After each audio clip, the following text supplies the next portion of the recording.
Hey everyone, fun fact, I lost my script for this build. I mean, it was probably for the best, as it was too long, but anyways, today we're doing Bladestorm stuff as a chieftain. And as another fun fact, this was supposed to be sweep, but some last minute changes and the fact that I haven't touched this skill ever made more sense instead of sweep. Bladestorm itself is a pretty interesting skill, as it doesn't really behave like regular run-of-the-mill melee stuff, kinda like Cyclone, but in a complete opposite way, and I can bet that those differences tend to push people away from it. However, after playing with it and investing both currency and time to make it work, I can guarantee that this earns my seal of approval. Now, I chose a chieftain because we are doing 100% fire conversion, since I didn't really want to do another impale build, at least for a while. So it kinda just made the most sense in the end, I feel. And to showcase the power of the character, I've got Shaper, Elder and Sirus for the main bosses of tonight's video.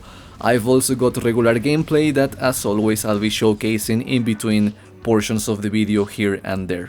Anyways, if you are new around here and you enjoy the content, be sure to subscribe to the channel. Otherwise, a rating and a comment are always appreciated. Also, remember that the video is time-stamped if you wanna jump to certain points of it. And with all of that said, we've got a lot of stuff to go through, so buckle up and let's begin with the skill tree. Alright, so let's dig into the Ascendancy first, and it's been a while since we last built a chieftain that did not take advantage of the free 100% fire resistance, and that is because we are building towards DPS. So, we are gonna be taking fire conversion, fire leech and ash, fire penetration and debuffing enemies near our totems. It's a pretty simple explanation and pretty standard procedure really. As for the skill tree itself, this is a level 94 chieftain, and we side with Alera for those resists and crit multi goodies. You could do this at 92, but you'll have to ditch 2 life nodes to make it work. Up to you though. And just to quickly go over it, I am generating rage while idle on the hideout, and it's thanks to a lethal pride with warriors under Akoya, as this version turns any keystone in range into chain breaker, which swaps your mana regen rate with rage generation rate. This rage is mostly used to trigger berserk during single target. Anyways, as for the passives themselves, we are gonna be converting 100% of the damage to fire, so we are gonna be rushing towards Avatar of Fire, grabbing stun immunity, life, melee crit chance, elemental damage, life, and then taking a detour towards the Templar area to grab damage, life and some accuracy stuff. From there we go down towards the duelist area, taking life, sword stuff, instant war cries, more life, fire damage, fortify, 200 stuff, melee crit, sword crit, more life, a frenzy, more sword crit, and we finish off with a medium cluster jewel. This medium cluster jewel has 5 passives at most, and it comes with Lord of Drought for flame ability stuff and Evil Eye for cursed enemy debuffs. Good stuff. The rest of the jewels are a Watcher's Eye with crit multi with anger, and 2 rare jewels with increased life, accuracy and 2 DPS mods of your choice. Crit chance, attack speed, melee damage, crit multi, etc. It is up to you, so just try to cram as much DPS stuff into them as possible. And that is pretty much it for the skill tree, which should lend itself for other skills if you don't want to use Bladestorm, such as Cyclone or maybe Sweep, up to you. But now we are gonna check out the gear. Before we actually begin this section of the video, 2 things. Number A, I am reusing some gear from the last character. Gear that can prove a bit difficult to acquire, but I must admit it is mandatory to make this work. And letter 2, we are also gonna be using some self-crafted gear, which can get expensive real fast if it doesn't roll correctly on the first few tries. You'll see what I mean, but do keep that in mind. So, with all of that said, the first thing to pay attention to is the sword. A Terminus Est with a Fortify support corrupted implicit, which is going to turn the sword into a 7-link for our skill setup.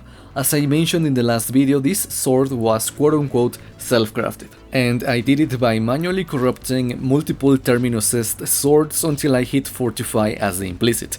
Then, using 1500 Fuse Orbs and 1500 Val Orbs at the crafting bench, you can force a 6-link. It sounds like a waste of currency and time, but believe me, it is going to be cheaper than buying an already linked sword, especially seeing as it is the backbone of the character, which is going to make it mandatory. Moving on to the body armor, I've got an astral plate with life, increased dexterity and the explodey mod. Now, in your case, just the explodey mod should suffice. Yes, these are expensive, but at this point in the league and with Heist being as busted as it is for currency, I can trust that you can grind the game a bit to get yourself a nice, cozy explodey chest, for both clear and getting rid of pesky undead trash like porcupines. Good stuff. For the helmet, it is a crown of the inward eye with an additional Bladestorm as the enchantment. I am trying to cram the crown into as many builds as possible because this helmet is actually really freaking good and I can't believe that it's slipped on quite frequently. Now, if you don't want to use it, a regular rare helmet with the enchantment, life, accuracy and resists is good as well. On the gloves, we want life, resists and a maximum frenzy charge. If you cannot find a warlord base like mine, a corrupted implicit frenzy is good as well. Otherwise, life, resists and melee damage, attack speed or accuracy should suffice. The belt is Stygian bias with life, resists, elemental damage with attack skills, and I crafted more resists. The jewel on the belt has life, resists and physical damage as extra fire if you've dealt a crit recently. For the boots, I recommend that you craft them yourself with fossils. You're gonna want to use jagged fossils and shuddering fossils on a warlord influenced pair of two-tone boots, so that hopefully you can hit movement speed and fizz as extra fire at least. We're also gonna want life and resistances, so giddy up partners. The amulet has life, resists, some dexterity and 2 DPS modifiers, physical damage to attacks, elemental damage with attack skills, global crit multi, global crit chance, accuracy, etc. It also needs an open prefix to benchcraft reduced mana cost of skills, and we are going to allocate Panopticon to buff the stat sticks that we call ancestral totems. And now, for the 2 pieces of gear that I deliberately kept last, the rings are both synthesized bases and require crafting with essences of Hysteria. The first one has Onslaught for 4 seconds on hit as the implicit, alongside life, fizz as extra fire, hopefully good suffixes and you benchcraft reduced mana cost of skills. The other one has flame ability on hit as the implicit, and again, life, fizz as extra fire, hopefully good suffixes and even more reduced mana cost as a benchcraft. The expensive base is the Onslaught one, however, both of them can get out of hand, especially when this gambling simulator rolls no life for 30 essences of Hysteria back to back, so hopefully you rolled good RNG today or the day that you chose to play with this. And finally for flasks, a Diamond Flask, a Lion's Roar and the Wise Oak. And to wrap up the build stuff, here are the gem setups. On the weapon we've got Bladestorm linked to combustion, elemental damage with attack skills, multi-strike, close combat and anomalous inspiration. Now, to be honest, I think that close combat is the weakest link, regardless of what PoE says, and this is because you gotta be on top of enemies to make it work. Sometimes you're gonna move out of the way and that is going to hurt the Bladestorms on the ground. So if possible, try to get a red socket instead to cram melee fizz or anomalous ruthless instead. Also, don't forget that Fortify is here as the implicit. On the body armor we have Precision, Herald of Ash, Anger and Blood and Sand. All of them are linked to an Enlighten level 3, optimally level 4. On the gloves, Ice Golem, Alone, but also Enduring Cry and Flame Dash linked to Second Wind. And on the boots, Val Ancestral Warchief, Ancestral Protector and Berserk. And on the helmet, Blood Rage and a Portal Gem. Easy peasy. And with all of that said, let's wrap up this character. With all honesty, this was supposed to be sweep. I had everything set up for that skill, and it was clearing maps quite nicely, until I came across Sana. And Sana had a Minotaur map, with 0 Rippy mods, where I was tickling the freaking Minotaur and I died 3 times to him. Something was wrong and I decided to test again on a plain white map Minotaur. Same thing happened. 0 DPS. And we are not talking 0 DPS with a slow ramp up.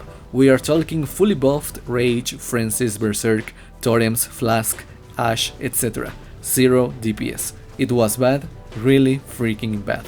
And I got annoyed. So after going back and forth with PoE, I realized that sweep wasn't gonna cut it. So I decided to change skills. Hence why I went with Bladestorm, and I'm kinda glad that I did, because it was pretty okay. Good mapping, though partially carried by the exploded chest. Good single target, though I would have liked a little bit more. But it's okay, for the first time ever Bladestorm character in the channel.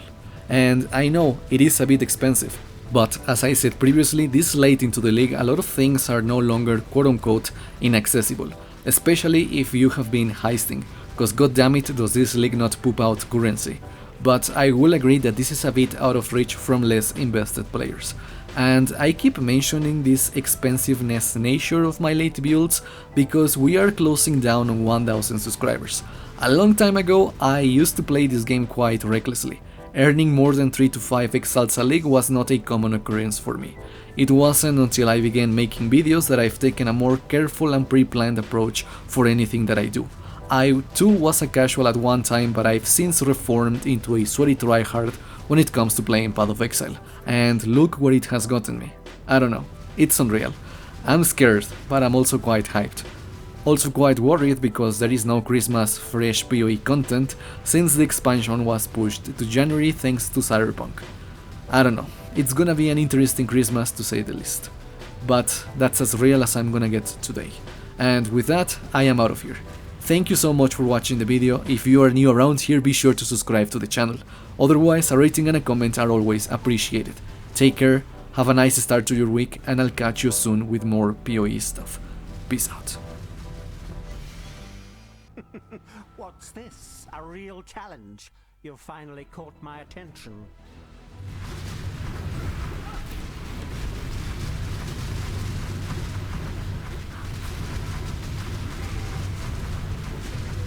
Die.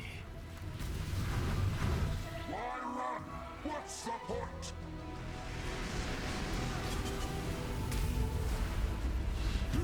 Be utterly annihilated.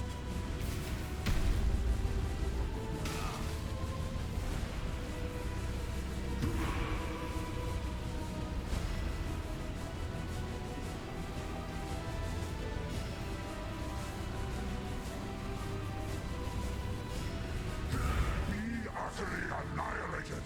The others found strength in their projections. They became reliant on them. I am not so foolish. Die.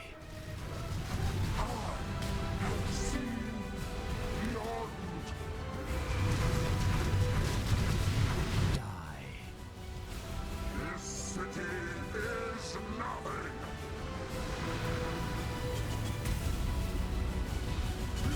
Rain of stars. Rated.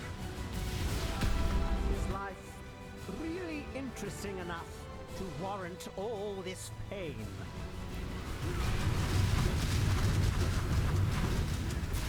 Die. I cannot do this yet. Doomed. Die.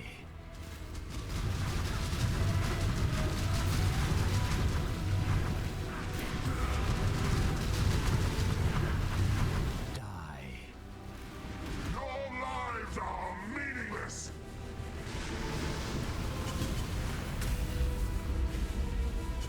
Be utterly annihilated.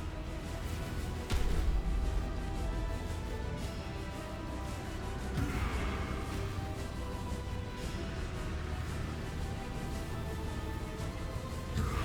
utterly annihilated. At the edge of death, my heart races. I am alive.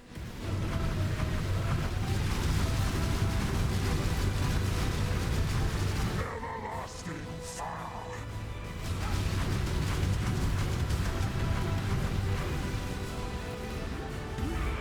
Feel the thrill of The void.